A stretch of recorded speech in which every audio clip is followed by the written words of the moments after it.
Olá, tudo bem? A paz seja contigo. Meu nome é Jorge e hoje nós vamos dar sequência ao estudo que nós estamos fazendo da primeira carta de João. Hoje vamos falar um pouquinho a respeito de 1 João, capítulo 2, dos versículos 1 até o 6, tá bom? Então vamos lá, vamos para o nosso estudo de hoje, sem mais delongas. Vamos ler aqui o verso 1, que vai dizer o seguinte: Filhinhos meus, estas coisas vos escrevo para que não pequeis. Se todavia alguém pecar, temos advogado junto ao Pai, Jesus Cristo, o justo. Olha que interessante, né? João ele começa falando de uma série de situações que nós vimos nos 2 vídeos anteriores, falando a respeito de Jesus, né? Jesus é o tema central de todo o evangelho, dessa carta não é diferente. João começa falando a respeito de Jesus, falando a respeito da sua glória, do seu amor, da sua obra. Depois ele começa fazendo um comparativo entre aquele que anda com Deus e aquele que não anda, aquele que diz que não tem pecado, aquele que confessa seus erros e suas falhas. Agora ele entra dentro desse contexto falando o seguinte, né? Estas coisas, aquilo que eu tenho escrevido até aqui, e ainda ele vai escrever, eu falo para que vocês não pequem. Ou seja, para que nós possamos ter uma vida reta e digna diante do Senhor. Uma coisa que a gente vê muito na Bíblia, né, ao longo de toda a trajetória, de todo o seu ensinamento, tanto por parte de Jesus Cristo, como também por parte dos apóstolos, é a questão da santidade, né?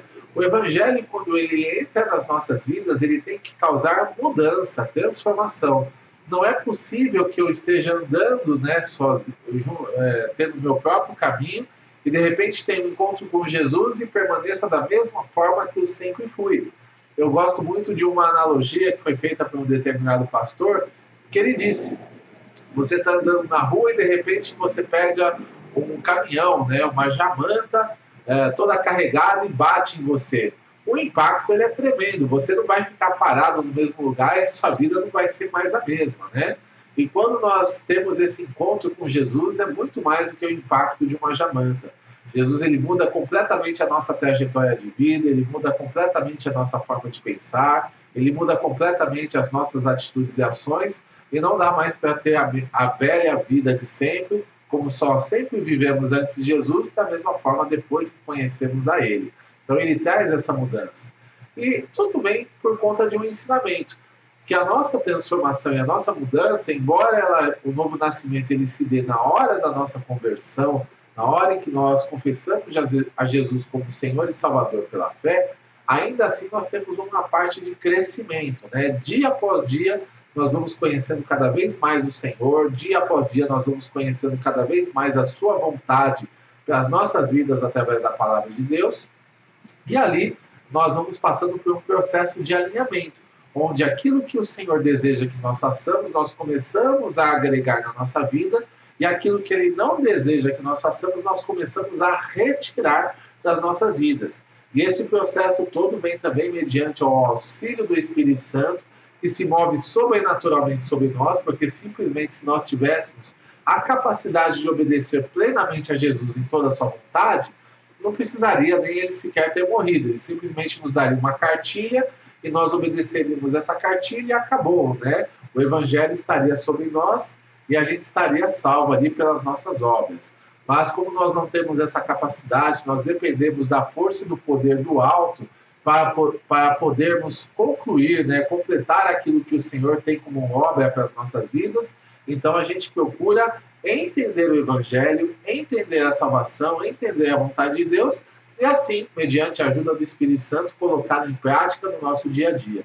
É isso que vai trazer mudança, é isso que vai trazer transformação, não somente quando nós estivermos na igreja, reunidos lá para louvarmos ao Senhor, mas em todos os momentos, em todos os ambientes em que nós fizermos parte. A santidade ela vai fazer parte onde quer que nós estejamos. Nós vamos ser realmente santos no trabalho, na família, na roda de amigos, e onde quer que nós estejamos, nós vamos realmente expressar os princípios e a transformação de Cristo sobre as nossas vidas. Esse é um princípio importante aí para nós, então por isso que ele fala que ele escreve essas coisas para que nós não pequemos. Mas acontece o seguinte, E se por um acaso alguém vier a pecar? Né? E se por acaso alguém vier a falhar, cometer algum erro, cair num engano, cair numa tentação, o que acontece? Né? Nesse caso, nós temos um advogado junto ao Pai. Né? Nós temos um advogado fiel que é Jesus Cristo, o justo. Sabemos que também temos um acusador, o acusador das nossas almas, e quem faz esse papel é Satanás.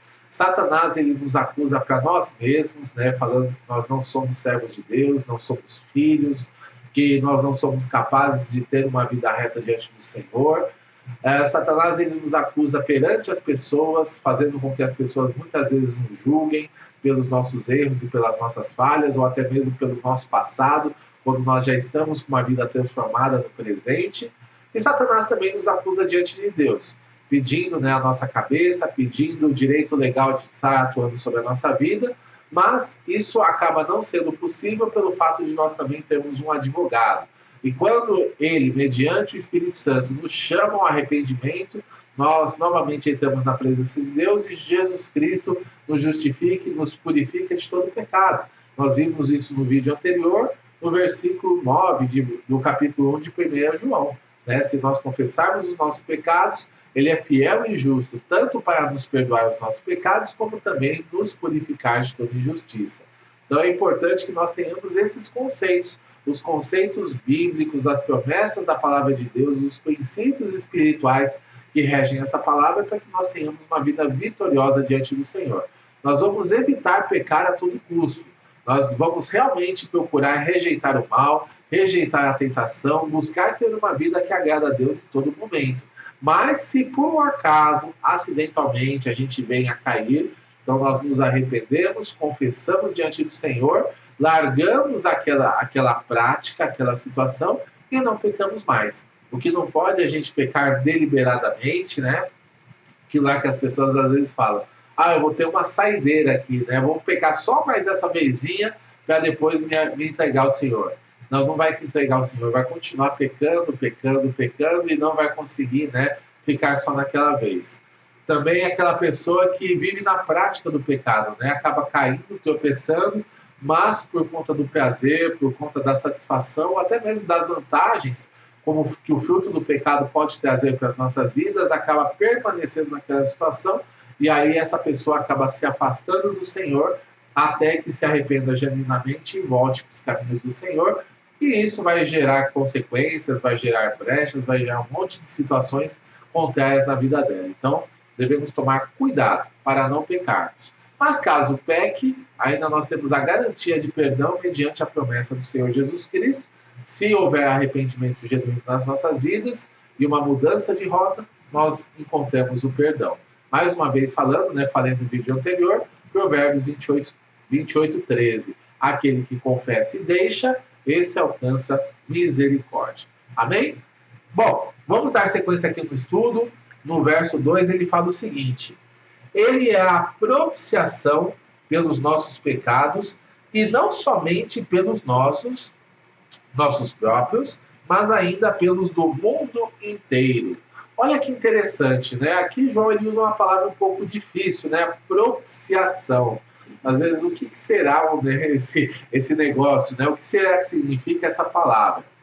A propiciação, ela é um sacrifício que serve para aplacar a ira de Deus, né? Sabemos que temos uma condenação sobre a nossa vida, sabemos que todo pecado é uma ofensa direta contra a santidade de Deus. Não existe pecado que seja imune, né? Não existe pecado que seja inocente. Todo pecado é uma quebra, né, da lei, todo pecado é uma quebra ali da santidade de Deus, né, uma quebra da santidade de Deus sobre as nossas vidas. Então, quando pecamos, estamos ofendendo diretamente a santidade de Deus. E isso, né, faz com que a justiça dele se manifeste em forma de ira e esteja contra nós. Então, todos nós, porque todos pecamos, todos nós, sem Jesus, estamos no mesmo barco, não existe nenhum justo, nenhum sequer, segundo a própria palavra, ela nos afirma, né? Leia o capítulo 3 de Romanos, você vai entender bem isso. E aí depois a gente vai lá e acaba tendo essa questão da ira de Deus sobre as nossas vidas. Falamos também um pouquinho sobre isso no vídeo anterior. Falamos que né? Aquele que tem a Cristo tem a vida eterna, mas aquele que não tem a Jesus, né, sobre ele permanece a ira de Deus. Isso vai estar lá em o Evangelho de João, capítulo 3, versículo 36. Então é muito importante que a gente saiba disso, né? E Jesus Cristo, ele foi exatamente o sacrifício para aplacar essa ira de Deus que estava sobre a nossa vida. Foi o justo que morreu pelos injustos. Ele levou sobre si as nossas dores, as nossas iniquidades. Ele tomou, né, o nosso castigo, o castigo que nos traz a paz estava sobre ele, e pelas suas pisaduras nós somos sarados. Então é muito importante que a gente saiba que Jesus Cristo veio trazer perdão para os nossos pecados, ele veio morrer em nosso lugar. O sacrifício dele foi porque nós éramos devedores diante de Deus por conta dos nossos erros, das nossas falhas, mas ele pegou todo escrito de dívida que era contrário e o pregou na cruz. E hoje nós temos a oportunidade de vivermos uma vida vitoriosa, uma vida cheia da presença de Deus, uma vida de comunhão plena com ele, pelo fato de que Jesus Cristo ele trouxe esse novo caminho e essa nova vida para nós. Então, por isso, ele é a propiciação pelos nossos pecados, né? Por isso que João fala esse tipo de situação. Então, é muito importante que nós, em nossa vida, nós não venhamos a ser tomados pelo orgulho. Falar, não, eu não tenho pecado, eu não sou tão ruim assim, né? Eu poderia ser salvo. Me lembro que quando eu ainda não era convertido, eu era uma pessoa que até mesmo tinha essa questão no meu coração. Certa vez, um irmão que estava me evangelizando, né, juntamente com um amigo que foi muito importante para a minha conversão lá, 21 anos atrás, ele pegou para mim e perguntou, Jorge, se você morresse hoje, para onde você iria, né? Ele queria usar uma técnica de evangelismo muito conhecida, né, que você faz essa pergunta para as pessoas, normalmente vão falar, não sei, quem sabe, quem pode ser, e aí a sua resposta seria, bom, quem não sabe para onde vai é porque está perdido, então você precisa achar o caminho, que é Jesus Cristo, e aí aparece com o evangelho. É uma técnica de evangelismo. Só que normalmente as técnicas de evangelismo, elas falham, né? Porque as pessoas não são robôs, elas não vão sempre dar a resposta que nós esperamos. E eu falei, não, eu vou para o céu. E ele, para o céu, né? Foi até pergunta surpresa. Como você acha que vai para o céu? Por que você vai para o céu? E eu falei para ele, eu não roubo, eu não bebo, eu não prejudico ninguém, acordo cedo para vir trabalhar, pago minhas contas em dia, não faço nada que prejudique os outros, por que eu iria para o inferno, né? A questão da justiça própria, a questão do orgulho, né? Uma justiça que não vem de Jesus para a minha vida, uma justiça que era minha mesmo. E ninguém é salvo por obra. Nós somos criados para fazermos boas obras. Essa seria a normalidade da nossa vida, não seria o plus, não seria algo a mais. Quando nós não fazemos as boas obras, nós estamos abaixo da média e estamos na condenação, exatamente quando nós erramos, seja por ação, seja por omissão. Isso se constitui em pecado. E esse pecado que nós já praticamos em algumas vezes ou várias vezes ao longo da nossa vida, é isso que vai nos trazer condenação para que nós sejamos lançados no inferno juntamente com Satanás e seus anjos. Mas Jesus Cristo não, ele sim foi o justo, ele sim foi a pessoa que viveu uma vida perfeita, uma vida plena. Ele era o Filho de Deus encarnado, nasceu de uma forma sobrenatural, viveu de uma forma sobrenatural e morreu, para que eu e você pudéssemos ter salvação e vida eterna. Então, por isso, ele é plenamente capacitado para trazer essa salvação e plenamente digno de toda a confiança da nossa parte para que nós possamos andar na presença dele. Só que detalhe, ele não morreu somente pelos crentes, não morreu somente por aqueles que creem. Ele morreu por todas as pessoas, né? Ele fala aqui que ele morreu pelo mundo inteiro. Só que, cara, para que nós possamos ser beneficiários dessa riqueza que Jesus nos proporcionou, que é o perdão dos nossos pecados, né? E nós temos uma vida eterna diante de Deus, então nós precisamos aceitá-lo como Senhor e Salvador das nossas vidas, firmar uma aliança com Ele, declarar que nós somos realmente pecadores, que nós cremos na obra dele, que Ele praticou na cruz do Calvário, que nós cremos na sua ressurreição dentre os mortos e cremos que hoje Ele vive e é plenamente capacitado para nos trazer essa salvação e essa vida eterna. Uma vez que nós cremos nisso, nós convidamos a Jesus, né? Nós entregamos a nossa vida a Jesus, de forma que Ele seja feito o nosso Senhor e o nosso Salvador. Ele sendo nosso Senhor significa que nós vamos obedecê-lo todos os dias da nossa vida, mediante as suas ordens que estão descritas na Palavra de Deus, e Ele sendo nosso Salvador significa que nós vamos confiar nele plenamente e única e exclusivamente nele, para que possamos alcançar a salvação e a vida eterna. Então essa é a aliança que nós devemos firmar, e todo aquele que firma essa aliança com Jesus encontra a salvação ao final da sua jornada. Haja visto o ladrão na cruz, Paulo, que foi um ladrão, foi um assassino também, né? Matou várias pessoas por conta de motivos religiosos. Vemos várias pessoas que foram transformadas ao longo da história. Foram também pessoas cruéis, foram pessoas más, foram pessoas ali que tiveram suas vidas transformadas, mas não só essas. Às vezes era o pai de família que não fazia nada errado, mas que também precisava de Jesus como Senhor e Salvador. Era aquela mulher que era boa esposa, boa mãe, criava bem os filhos, mas ela também precisa de Jesus como Senhor e Salvador. E todos esses que creram tiveram suas vidas transformadas e herdaram, né, ou herdarão a salvação ao final de suas jornadas. Então, esse é um ponto fundamental da nossa fé e a base para que nós possamos construir uma vida cristã vitoriosa diante de Deus. Amém? Glória a Deus, né? Então vamos dar sequência agora no nosso estudo para a glória do Senhor. Verso 3 vai dizer o seguinte: ora, sabemos que o temos conhecido por isto, se guardarmos os seus mandamentos. Olha só que interessante, né? Agora João ele vai começar a mudar um pouco de assunto. Ele vai começar a falar a respeito das evidências daquilo que nós podemos falar sobre a vida cristã. As evidências de nós termos uma experiência genuína com Jesus, de termos uma entrega genuína com Jesus, de ter conhecido a Ele realmente e estar andando juntamente com Ele. Então, a primeira evidência que ele fala aqui é a questão de guardar os seus mandamentos. Olha que interessante, né? Quando nós falamos de guardar os mandamentos, quais mandamentos que Jesus está fazendo, né? Será que seriam os mandamentos do Antigo Testamento? Será que existe uma lista para nós guardarmos? Jesus, certa vez, ele foi questionado, né, a respeito da salvação, a respeito, né, qual que era o mandamento, a lei mais importante. E Jesus resumiu todo o Antigo Testamento em somente duas coisas, né, simples de entender, mas não tão simples de praticar, que são as seguintes. Primeira delas, amar a Deus sobre todas as coisas, de toda a alma, de todo o coração, de todo o entendimento e de todas as nossas forças. E o segundo mandamento, semelhante a este, amar o nosso próximo como a nós mesmos. Então, o maior mandamento, o mandamento que Jesus ele deseja para nós, é a questão do amor.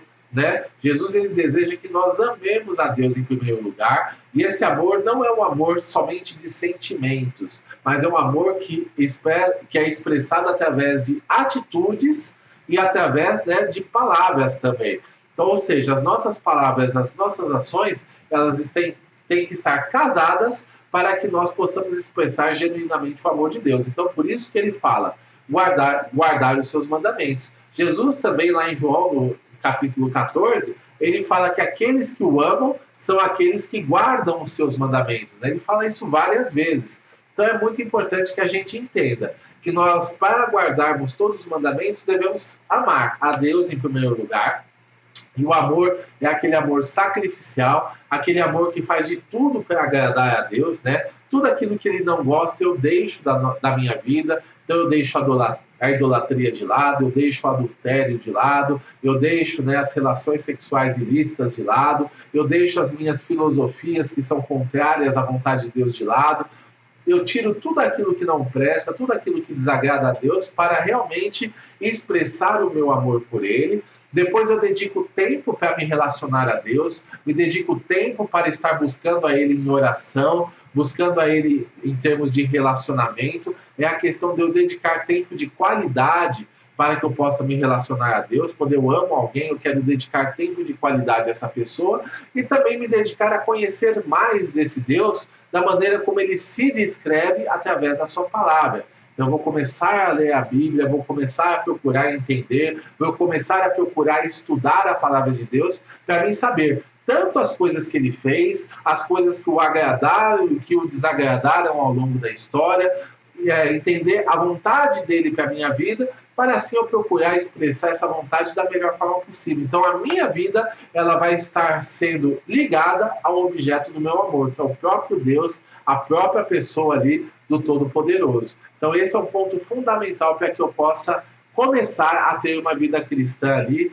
digna e reta diante do Senhor. A vida cristã não é Deus me abençoando, mas eu, através daquilo que Ele fez por mim, por conta do seu Filho, estar retribuindo através de gratidão, de amor e alinhamento da minha vida para que eu tenha uma vida reta e digna diante dele. E depois, amar ao próximo como a ti mesmo, né? E quem é o meu próximo? A pessoa mais próxima a mim. De repente, o meu próximo vai ser a minha esposa, vai ser o marido, né, de quem for das irmãs, no caso, que estão vendo, vai ser os pais, vai ser os filhos, vai ser os amigos que de repente você convive, vai ser os irmãos da igreja. Onde você estiver, vai ter ali um grupo de pessoas que vão estar próximas a você. Essas pessoas você vai procurar oferecer o seu melhor, mediante aquilo que a palavra diz, mediante o amor que você deve fazer, para que as coisas elas funcionem bem em todos os ambientes que você faça parte.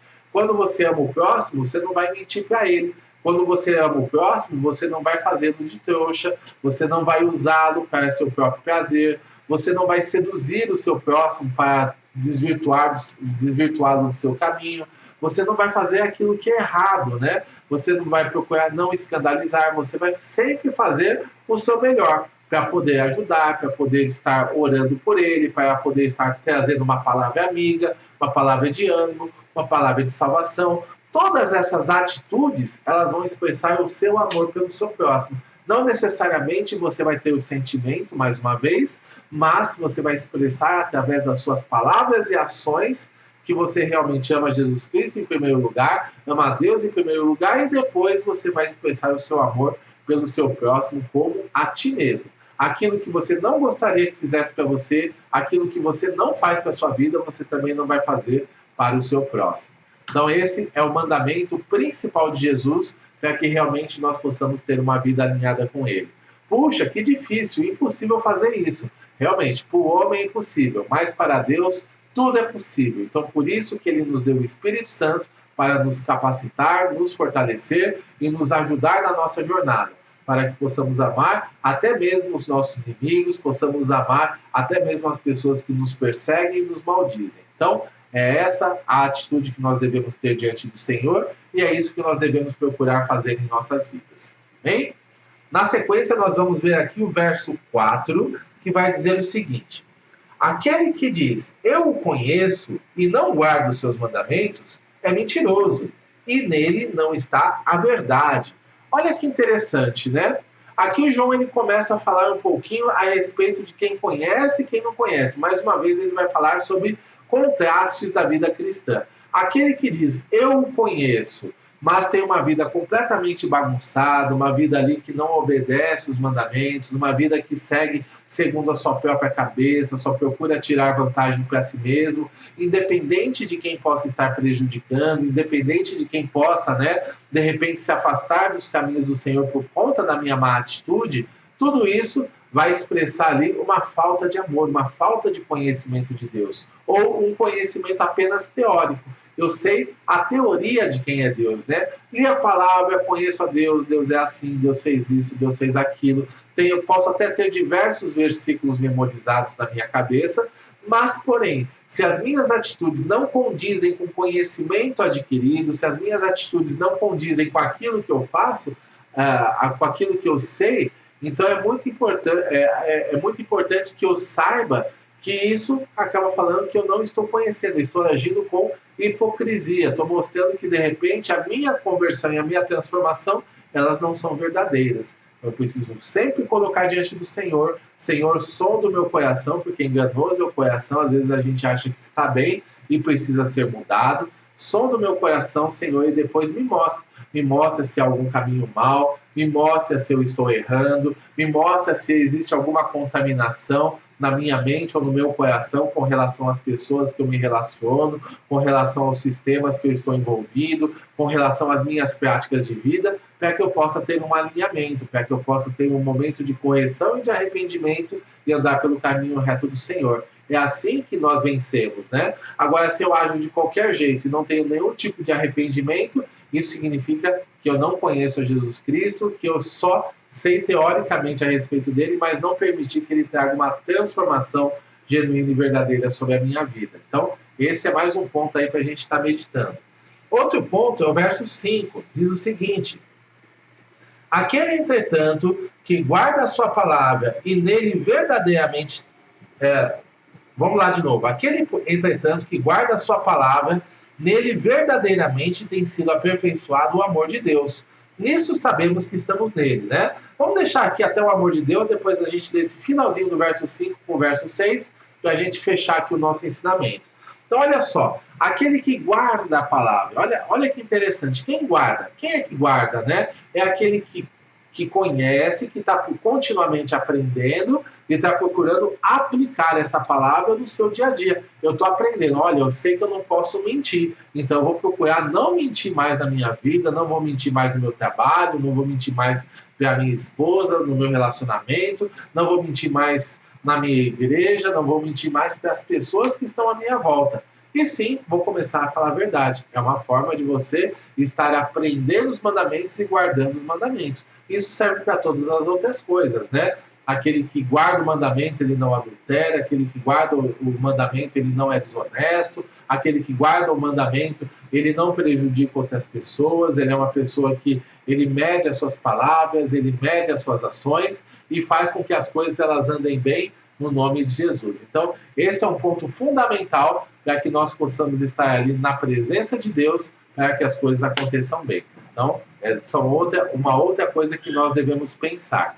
E aqui João ele fala uma coisa muito interessante, né? Aquele que guarda os mandamentos está sendo aperfeiçoado no amor. Ou seja, né? Quando eu guardo os mandamentos e aplico eles na nossa vida, automaticamente eu vou tratar melhor as pessoas que estão à minha volta, quer elas façam parte do meu círculo íntimo, quer não. Isso não significa que eu vou aceitar o erro, que eu vou ser feito de trouxa, ou qualquer outra coisa nesse sentido. Mas significa que eu vou ter um posicionamento firme, de respeito com as pessoas, sem entrar na pilha de ficar gritando, de ficar brigando, etc. Mas, ao mesmo tempo, também vou me posicionar a respeito daquilo que é certo, daquilo que é errado. Eu vou me posicionar com relação a situações que acontecem à minha volta, para procurar ganhar almas para Jesus, para procurar restaurar vidas para Jesus. Vou ter ouvidos melhores, né? Como diz Tiago, eu vou ser pronto para ouvir, tardio para falar, tardio para me irar. E ali, através de ouvir as pessoas, eu vou ganhar o direito de falar e, consequentemente, quando eu falo pelo Espírito Santo,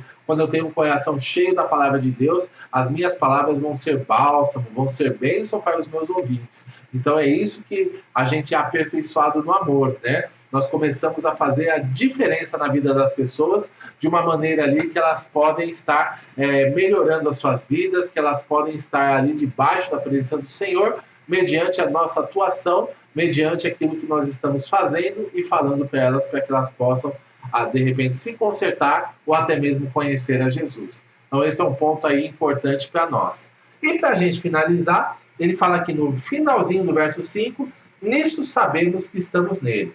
Aquele que diz que permanece nele, esse deve também andar assim como ele andou. Olha que interessante, né? Aqui, mais uma vez, João ele enfatiza aquilo que ele vem falando, que aquele que diz que está nele deve andar como ele andou. Ou seja, da maneira como Jesus ele andou durante o seu ministério terreno, durante o tempo que ele caminhou nessa terra, assim nós devemos andar também. Claro que o nosso caminhar não vai ser perfeito como Jesus é. Nós somos imitadores de Cristo. E o imitador nunca é igual ao original, né? Nós vamos falhar, às vezes vamos tropeçar, às vezes nós vamos caminhar com menos intensidade do que ele, mas ainda assim nós devemos procurar imitar os seus passos. Se Jesus era uma pessoa que tinha um relacionamento profundo com Deus, a ponto de virar noites, né, buscando ao Senhor, ao ponto de estar sempre ensinando para as multidões, a ponto de ter discípulos, né, para que ele possa estar aprofundando o seu ensinamento da palavra, a ponto de cuidar da pessoa, restaurar vidas, ser instrumento de bênção para todos aqueles que estivessem ao seu redor, assim somos nós também, né? Nós devemos buscar a Deus de forma intensa, devemos estar procurando ajudar as pessoas, ser instrumentos de bênção, tanto através das nossas palavras, como também através das nossas ações. Sermos instrumentos também para que Deus possa manifestar o seu sobrenatural através das nossas vidas, através de uma cura, através de uma restauração, de uma libertação. Então, tudo isso vai exigir esforço. tudo isso vai exigir dedicação. Mas aqueles que andam com Jesus, eles vão se dedicar. Quantas coisas nós nos dedicamos hoje no mundo para o nosso próprio benefício? Uma pessoa que quer ter uma carreira, vai fazer hora extra, vai procurar fazer cursos de qualificação, vai procurar ter uma rede de contatos bem sedimentada, para que ele possa crescer na sua carreira. Uma pessoa que quer ter um conhecimento mais aprofundado também vai buscar livros, vai buscar cursos, vai dedicar horas ao estudo para que esse conhecimento dentro da área de interesse possa se aprofundar. Uma pessoa que gosta de animais vai procurar se dedicar para que os animais se sintam bem felizes, bem cuidados. Então, diversas áreas de interesse da nossa vida, se nós quisermos que elas cresçam, a gente tem que se dedicar a elas, né? Até mesmo um atleta, ele precisa ali correr, se exercitar, né? Não somente no dia de jogo, não somente no dia em que ele vai ter que se apresentar, etc., mas principalmente nos bastidores ali, através da sua preparação para estar fazendo aquele dia. E assim também na vida cristã. Se nós quisermos ter uma vida cristã reta, genuína e digna diante do Senhor, precisamos nos exercitar no amor, nos exercitarmos na busca, nos exercitarmos no conhecimento da palavra, nos exercitarmos no relacionamento com as pessoas, buscarmos ter uma atitude diferenciada em todas as circunstâncias e expressar o amor de Deus em todas as coisas, expressar que nós realmente estamos tendo uma vida transformada para que o nome do Senhor seja glorificado e exaltado em todo o tempo. Amém? Bom, então essa foi a nossa palavra de hoje. Espero que tenha sido bênção na sua vida, espero que tenha trazido edificação. E se Deus quiser e assim permitir, amanhã vamos ter mais uma palavra para a glória do Senhor. Amém? Que Deus abençoe a sua vida poderosamente, fica na paz e tenha aí um excelente restante de dia, no nome de Jesus.